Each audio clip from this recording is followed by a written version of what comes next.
et messieurs. Hier soir, Pierre-François Bascoul a d'abord expliqué l'abandon de son mandat d'adjoint aux côtés d'Angèle Bastiagne, maire sortante d'Île-Rousse. Et j'ai fait le choix de démissionner.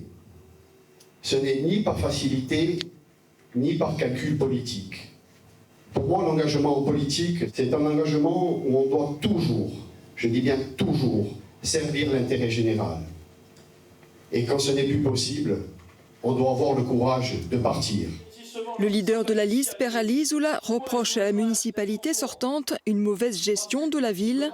Le problème principal pour ce cadre aéroportuaire âgé de 42 ans demeure l'absence de plan local d'urbanisme.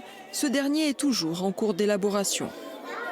Sans PLU, on ne peut pas revitaliser l'école, on ne peut pas revitaliser, je dirais, le commerce. On ne peut pas permettre aux jeunes et aux moins jeunes de se loger. Pareil pour les structures sportives. Si on n'acquiert pas du foncier, on ne pourra pas proposer des espaces sportifs pour les pratiquants.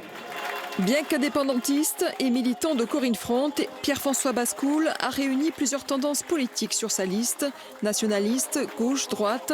À la deuxième place, on retrouve Toussaint Tamadei, adjointe en 2014 de Jean-Jo Allegrini-Simonetti, ancien maire d'Île-Rousse à l'étiquette libérale. En quatrième position sur la liste figure également la nièce de l'ancien édile. Et l'un de ses piliers, c'est l'école. J'ai été avec lui sur une liste en 2008, même si nous n'avons pas exactement la même sensibilité politique. D'ailleurs, je suis sans étiquette particulière. Je pense que mon engagement est tout à fait cohérent, en tout cas avec mes convictions. Pierre-François Bascoul fait une belle place à la jeunesse. 7 candidats ont une vingtaine d'années.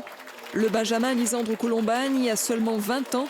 La liste Père Ali Zoula présente également des chefs d'entreprise expérimentés. Les débats hier soir s'articulaient autour de la revitalisation et du réaménagement du centre d'Île-Rousse. Elles seront soumises au vote citoyen. Dans les faits, comme on ne met pas les infrastructures en place, eh bien la ville s'est vidée, tout simplement, la vieille ville notamment.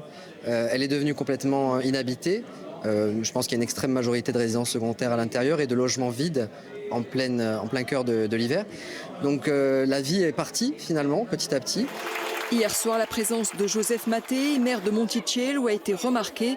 C'est un atout de plus face à la maire sortante, Angèle Bastiagne, conseillère exécutive et présidente de l'Agence du tourisme de la Corse. Elle présentera sa liste ce samedi. Jean-Simon Savelli, troisième candidat et ancien président de la Ligue corse de rugby, n'a pas encore fixé de date pour présenter ses colistiers.